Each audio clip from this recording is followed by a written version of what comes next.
조선 한양, 위엄과 권위가 하늘을 찌르던 시대. 그 속에서도 꼿꼿한 선비의 풍모를 지닌 이서준 나으리는 남모를 고민해 밤잠을 설치고 있었다. 명문가의 자손으로 태어나 조정에서는 촉망받는 예조참의 벼슬을 하고 있었지만 정작 부부 사이의 금슬은 겉보기와 달리 차갑기만 했다. 문제는 바로 서준 나으리의 밤일 실력이었다. 가문이 수치스러운 비밀, 대대로 남자들이 밤일에 약하다는 저주 같은 소문은 서준 나으리의 어깨를 짓눌렀다. 아름답고 정숙한 아내 연하는 겉으로 내색하지 않았지만 싸늘한 눈빛과 메마른 말투는 서준 나으리의 가슴에 비수처럼 꽂혔다. 어느 날 서준은 답답한 마음에 저작거리로 나섰다. 시끌벅적한 시장 한복판, 화려한 비단과 장신구로 치장한 여인들 사이에서 유독 눈에 띄는 이가 있었으니 바로 소문난 중매쟁이 월매였다. 월매는 남녀의 은밀한 고민을 해결해주는 것으로 유명했는데 특히 밤일에 어려움을 겪는 사내들에게 특효약을 지어준다는 소문이 파다했다. 어디 이 늙은이에게 한번 털어놔 보시게. 혹 아는가 이 못난 중매쟁이가 도울 일이 있을지. 월매의 능글맞은 말투에 서준은 망설이다 입을 열었다. 가문이 비밀, 아내와의 불화, 그리고 밤마다 찾아오는 절망감까지 모든 것을 털어놓고 나니 꽉 막혔던 가슴이 조금은 뚫리는 듯했다. 쯧쯧 딱하기도 하지. 허나 걱정 마시게. 이 월매 괜히 중매쟁이 소리 듣는 게 아니라네. 내 자네를 위해 특별히 비법을 전수해주겠네. 월매는 서준을 자신의 은밀한 거처로 데려갔다. 휘황찬란한 장식과 묘한 향내가 가득한 방 안. 월매는 낡은 책 한 권을 꺼내 들었다.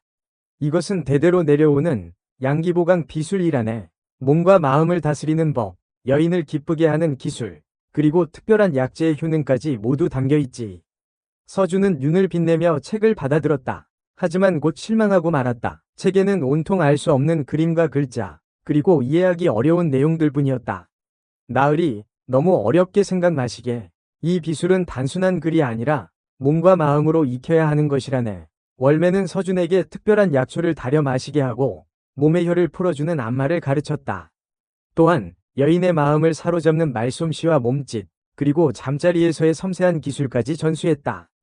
여인은 꽃과 같아 거칠게 다루면 시들지만 정성을 다하면 활짝 피어나는 법이지. 월매의 가르침은 서준에게 새로운 세상을 열어주었다. 그는 매일같이 월매를 찾아가 비술을 익히고 몸과 마음을 단련했다. 한편 절친한 벗 박선비 또한 밤일이 신통치 않아 아내에게 늘 핀잔을 듣고 살았다. 어느 날 박선비가 이서준에게 하소연하였다. 이보게, 서준, 나 정말 죽겠네. 밤마다 아내의 눈치만 보이고 이러다 화병 나겠어. 선비, 자네도 그런 고민이 있었구먼. 나 역시 그랬다네. 그래? 자네는 늘 위젓해 보여서 올랐네. 실은 나도 얼마 전까지 밤일이라면 쥐구멍에라도 숨고 싶었다네. 그런데 서준은 박선비에게 월매를 소개시켜 주었다. 둘은 함께 월매에게 비법을 전수받으며 서로에게 힘이 되어 주었다. 밤이 깊어질수록 서준의 몸에는 뜨거운 기운이 맴돌았다. 하지만 여전히 아내 앞에서는 자신이 없었다. 월매는 그런 서준을 위해 마지막 비책을 꺼내들었다. 나으리, 이제 실전에 나설 때가 되었네. 허나 아내분께 바로 가기 전에 다른 여인에게 먼저 시험해보는 게 어떻겠는가? 월매는 서준을 한양에서 가장 유명한 기생집 매화루로 데려갔다. 그곳에서 서준은 아름다운 기생 초선을 만났다. 초선은 빼어난 미모와 교태 넘치는 몸짓으로 서준을 유혹했다. 나으리, 오늘 밤 저와 함께 뜨거운 시간을 보내시겠어요? 초선의 도발적인 눈빛에 서준은 긴장했지만 월매에게 배운 비술을 떠올리며 침착하게 대응했다. 그는 부드러운 손길과 달콤한 말로 초선을 어루만졌다. 초선은 서준의 능숙한 솜씨에 깜짝 놀랐다. 이전에 유약하고 소심했던 모습은 온데간데없고 마치 다른 사람이 된 듯했다. 서준은 초선의 몸을 탐하며 월매에게 배운 모든 기술을 쏟아부었다. 밤은 깊어갔고 두 사람의 몸은 뜨겁게 타올랐다. 하지만 절정의 순간 서준의 머릿속에는 아내 연하의 얼굴이 떠올랐다. 초선과의 하룻밤은 짜릿했지만 진정한 만족감을 주지는 못했다. 그는 여전히 아내의 사랑을 갈망하고 있었다. 다음 날 서준은 월매에게 솔직한 심정을 털어놓았다. 월매님, 초선과의 밤은 분명 좋았습니다. 하지만 제 마음은 여전히 허전합니다. 저는 아내의 사랑을 원합니다. 월매는 빙긋이 웃으며 말했다. 나으리, 이제 때가 되었어. 당신 안의 두려움을 극복하고 진정한 사랑을 찾으시오. 서준은 결심했다. 더 이상 도망치지 않겠다. 아내에게 솔직하게 털어놓고 진심으로 다가가리라. 그날 밤 서준은 연하의 방으로 찾아갔다. 연하는 차가운 눈빛으로 서준을 맞이했다. 무슨 일이십니까, 나으리? 서준은 떨리는 목소리로 입을 열었다. 부인, 그동안 미안했소. 나는 당신을 사랑하오. 연하는 아무 말 없이 서준을 바라보았다. 서준은 눈을 감고 자신의 모든 것을 걸었다. 그는 연하에게 다가가 부드럽게 입을 맞추었다. 처음에는 차갑게 굳어있던 연하의 몸이 점차 서준의 품 안에서 녹아내렸다. 서준은 월매에게 배운 모든 기술, 그리고 초성과의 경험을 바탕으로 연하를 어루만졌다. 그는 더 이상 힘없는 남자가 아니었다. 그의 손길에는 자신감과 사랑이 넘쳐 흘렀다. 연하는 처음 느껴보는 황홀경에 몸을 떨었다. 그녀는 서준의 품에 안겨 오랫동안 잊고 지냈던 여인의 기쁨을 만끽했다. 밤은 깊어갔고 두 사람의 사랑은 더욱 뜨겁게 타올랐다. 하지만 두 사람 사이에는 여전히 풀리지 않은 매듭이 남아있었다. 바로 서준의 가문에 대한 저주, 그리고 연하의 위심이었다. 다음날 아침, 연하는 서준에게 조심스럽게 물었다. 나으리, 어젯밤 당신은 어떻게? 서준은 연하의 눈을 똑바로 바라보며 대답했다. 나는 변했소. 더 이상 당신을 실망시키지 않을 것이오. 연하는 서준의 진심을 느꼈지만 여전히 불안감을 떨쳐낼 수 없었다. 그녀는 서준의 변화가 일시적인 것은 아닌지, 혹 다른 여인에게 배운 기술은 아닌지 의심했다. 서준은 연하의 위심을 풀기 위해 자신의 모든 것을 털어놓았다. 월매를 만난 일, 비수를 배운 과정, 그리고 초성과의 하룻밤까지. 연하는 충격을 받았지만 서준의 솔직함에 감동했다. 그녀는 비로소 서준의 노력을, 그리고 그 안에 담긴 진심을 깨달았다. 나으리, 저를 용서하세요. 당신을 믿지 못했던 저를. 연하는 눈물을 흘리며 서준의 품에 안겼다. 두 사람은 오랜 시간 동안 서로를 끌어안고 서로의 마음을 확인했다. 그날 이후 서준과 연하의 관계는 완전히 달라졌다. 서준은 더 이상 밤이 두렵지 않았고 연하는 진정한 행복을 찾았다. 두 사람은 서로를 존중하고 사랑하며 아름다운 가정을 이루어갔다. 한편 박선비 또한 월매의 도움으로 밤일에 자신감을 얻고 아내와의 관계를 회복했다. 그는 서준에게 진심으로 감사하며 두 사람의 우정은 더욱 깊어졌다. 시간이 흘러 서준은 가문이 저주를 극복하고 훌륭한 가장이자 충신으로 이름을 떨쳤다. 그는 월매의 가르침을 잊지 않고 주변 사람들에게도 사랑과 행복을 전파했다. 그리고 월매는 여전히 저작거리에서 남녀의 고민을 해결해주며 은밀한 비법을 전수하고 있었다. 그녀의 이야기는 입에서 입으로 전해져 조선 팔도에 퍼져나갔다. 하지만 서준과 연하의 행복은 그리 오래가지 못했다. 조정 내 권력 다툼이 격화되면서 서준은 정적들의 모함에 휘말리게 되었다. 역모를 꾀했다는 누명을 쓴 서준은 억울하게 옥에 갇히고 말았다. 연하는 하늘이 무너지는 듯한 절망감에 휩싸였다. 남편을 구하기 위해 백방으로 뛰어다녔지만 권력의 벽은 높기만 했다. 절망에 빠진 연하에게 월매가 찾아왔다. 마님, 아직 희망을 버리시면 안 됩니다. 나으리를 구할 방법이 있습니다. 월매는 연하에게 은밀한 제안을 했다. 서준의 목숨을 구하기 위해서는 연하가 직접 나서서 권력의 핵심 인물에게 몸을 바쳐야 한다는 것이었다. 연하는 경악했다. 정절을 목숨보다 소중히 여기는 조선시대 여인에게 그것은 상상조차 할 수 없는 일이었다. 하지만 연하는 남편을 살리기 위해 자신의 모든 것을 희생하기로 결심했다. 나으리를 위해서라면 무엇이든 하겠습니다. 월매는 연하에게 특별한 향유를 건넸다. 이 향유는 여인의 매력을 극대화하고 남자를 사로잡는 힘을 가지고 있다고 했다. 연하는 떨리는 손으로 향유를 받아들었다. 그날 밤, 연하는 월매의 도움을 받아 화려하게 치장하고 권력의 핵심 인물인 좌위정 대감의 집으로 향했다. 좌위정은 연하의 아름다움에 넋을 잃고 그녀를 자신의 침실로 끌어들였다. 연하는 수치심과 굴욕감을 참으며 좌위정에게 몸을 맡겼다. 그녀는 월매에게 배운 모든 기술을 동원하여 좌위정을 만족시키려 애썼다. 하지만 마음속으로는 오직 남편 서준만을 생각했다. 밤이 깊어갈수록 좌위정은 연하의 매력에 완전히 빠져들었다. 그는 연하에게 서준의 석방을 약속했다. 연하는 기쁨과 슬픔이 뒤섞인 복잡한 감정을 느꼈다. 다음 날, 서준은 극적으로 풀려났다. 하지만 그는 자신이 풀려난 이유를 알고 있었다. 연하가 자신을 위해 희생했다는 사실을. 서준은 연하를 찾아가 뜨거운 눈물을 흘리며 용서를 구했다. 부인, 내가 당신을 지켜주지 못했어. 정말 미안하오. 연하는 서준의 품에 안겨 조용히 속삭였다. 나으리, 괜찮습니다. 당신을 위해서라면 무엇이든 할 수 있습니다. 두 사람은 서로의 사랑을 다시 한번 확인했다. 하지만 그들의 마음속에는 깊은 상처가 남아 있었다. 시간이 흘러 서준은 다시 조정에 복귀했다. 그는 백성을 위한 정치를 펼치며 명성을 떨쳤다. 하지만 연화와의 관계는 예전처럼 돌아갈 수 없었다. 두 사람 사이에는 씻을 수 없는 아픔이 자리하고 있었다. 어느 날 서준은 연화에게 조심스럽게 제안했다. 부인, 우리 잠시 떨어져 지내는 것이 어떻겠소? 당신에게 시간이 필요할 것 같소. 연화는 서준의 제안을 받아들였다. 그녀는 조용한 산사로 들어가 속세와의 인연을 끊고 자신의 상처를 치유하기로 결심했다. 서준은 홀로 남아 자신의 죄책감과 싸워야 했다. 그는 매일 밤 연화를 그리워하며 잠 못 이루는 밤을 보냈다. 세월이 흘러 서준은 늙고 병들어 죽음을 맞이하게 되었다. 그는 마지막 순간까지 연화를 잊지 못했다. 연화, 부인, 서준의 눈에서 한 줄기 눈물이 흘러내렸다. 그는 그렇게 쓸쓸하게 세상을 떠났다.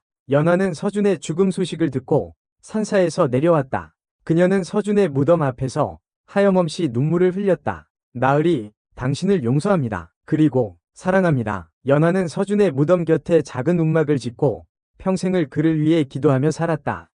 그녀의 이야기는 사람들의 입에서 입으로 전해져 슬픈 사랑의 전설로 남게 되었다. 한편 초선은 서준과의 짧은 만남을 잊지 못하고 있었다. 그녀는 서준의 진심과 따뜻함에 감동받았고 그를 진심으로 사랑하게 되었다. 하지만 서준이 이미 유부남이라는 사실에 절망하며 그를 잊으려 애썼다. 그러던 어느 날 초선은 우연히 서준의 소식을 듣게 되었다. 서준이 영모 누명을 쓰고 옥에 갇혔다는 소식이었다. 초선은 가슴이 철렁 내려앉았다. 그녀는 서준을 구하기 위해 자신이 할 수 있는 모든 일을 하기로 결심했다. 초선은 매화로의 행수 기생에게 자신의 뜻을 밝혔다. 행수는 초선의 용기에 감탄하며 그녀를 돕기로 약속했다. 초선은 자신의 모든 재산을 털어 서준의 석방을 위한 자금을 마련했다. 또한 매화로의 다른 기생들과 함께 서준의 억울함을 알리는 상소를 올렸다. 초선의 노력은 헛되지 않았다. 서준의 석방을 요구하는 목소리가 점점 커졌고 결국 조정에서는 서준의 사건을 재조사하기로 결정했다. 하지만 권력의 힘은 막강했고 서준의 무죄를 입증하기는 쉽지 않았다. 초선은 마지막 희망을 걸고 월매를 찾아갔다. 월매는 초선의 간절한 부탁에 자신의 비수를 사용하여 서준을 돕기로 결심했다. 월매는 특별한 약초를 다려 초선에게 건넸다. 이 약초는 사람의 마음을 움직이는 힘을 가지고 있다고 했다. 초선은 약초를 들고 서준의 사건을 담당하는 판관을 찾아갔다. 그녀는 판관에게 자신의 모든 것을 바치며 서준의 무죄를 호소했다. 판관은 초선의 아름다움과 진심에 감동하여 서준의 사건을 공정하게 처리하기로 약속했다. 결국 서준은 무죄로 풀려났다. 하지만 그는 이미 모든 것을 잃은 후였다. 아내 연화는 세상을 떠났고 자신은 권력의 희생양이 되어 만신창이가 되었다. 서준은 초선을 찾아가 그녀의 헌신적인 사랑에 감사를 표했다. 하지만 그는 초선에게 더 이상 다가갈 수 없었다. 그의 마음속에는 여전히 연화의 그림자가 남아있었다. 초선 아가씨, 고맙소. 하지만 나는 당신을 받아들일 수 없어. 초선은 슬픈 눈빛으로 서준을 바라보았다. 그녀는 서준의 마음을 이해했고 그의 결정을 존중했다. 나으리, 괜찮습니다. 당신의 마음속에 제가 없다는 것을 알고 있습니다. 하지만 저는 당신을 사랑했던 것을 후회하지 않습니다. 초선은 서준에게 마지막 인사를 하고 매화로를 떠났다. 그녀는 조용한 시골 마을로 내려가 평범한 여인으로 살아갔다. 서준은 홀로 남아 자신의 삶을 되돌아보았다. 그는 권력과 명예를 쫓았지만 결국 잃은 것이 더 많았다. 그는 자신의 어리석음을 후회하며 남은 생을 속죄하며 살기로 결심했다. 세월이 흘러 서준은 늙고 병들어 죽음을 맞이하게 되었다. 그는 마지막 순간 연화와 초선의 이름을 불렀다. 연화, 초선, 미안하다. 서준의 눈에서 한 줄기 눈물이 흘러내렸다. 그는 그렇게 쓸쓸하게 세상을 떠났다. 월매는 서준의 죽음 소식을 듣고 깊은 슬픔에 잠겼다. 그녀는 자신의 비술이 인간의 운명을 바꿀 수 없다는 것을 깨달았다. 인간의 욕망과 사랑, 그리고 운명은 참으로 얄궂구나. 월매는 씁쓸한 미소를 지으며 하늘을 바라보았다. 그녀의 이야기는 사람들의 입에서 입으로 전해져 또 다른 전설로 남게 되었다. 그리고 박선비는 벼슬을 버리고 월매와 함께 전국을 유랑하며 남녀간의 문제로 갈등을 겪는 이들에게 도움을 주며 여생을 보냈다. 세월은 덧없이 흘러 한때 한양 저작거리를 주름잡던 중매쟁이 월매도 어느덧 백발성성한 노파가 되었다.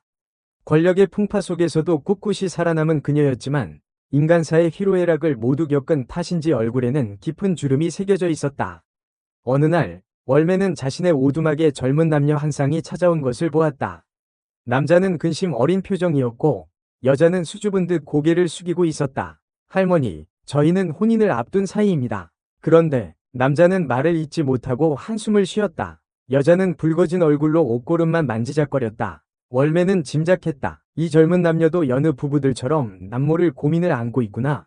걱정 말 거라. 이 늙은이가 도와줄 수 있을 게다. 월매는 따뜻한 차를 내어주며 젊은 남녀의 이야기를 들어주었다. 남자는 자신이 밤일에 자신이 없어 혹여나 아내를 실망시킬까봐 두렵다고 털어놓았다. 여자는 남자의 마음을 이해하지만 한편으로는 걱정스러운 마음을 감출 수 없다고 했다.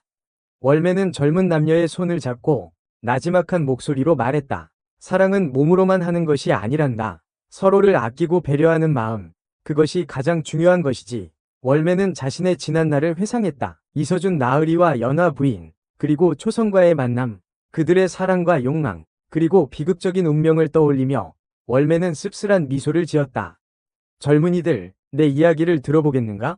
월매는 젊은 남녀에게 이서준 나으리와 연화 부인의 이야기를 들려주었다. 권력과 욕망, 그리고 사랑과 희생이 뒤얽힌 한편의 드라마 같은 이야기였다. 젊은 남녀는 숨을 죽이고 월매의 이야기에 귀를 기울였다. 이서준 나으리의 용기와 헌신, 연화 부인의 슬픔과 고통, 그리고 초선의 순수한 사랑 이야기는 그들의 마음을 깊이 울렸다. 이야기가 끝나자 젊은 남자는 눈물을 글썽이며 말했다. 할머니, 감사합니다. 저희는 서로를 더 아끼고 사랑하며 살겠습니다.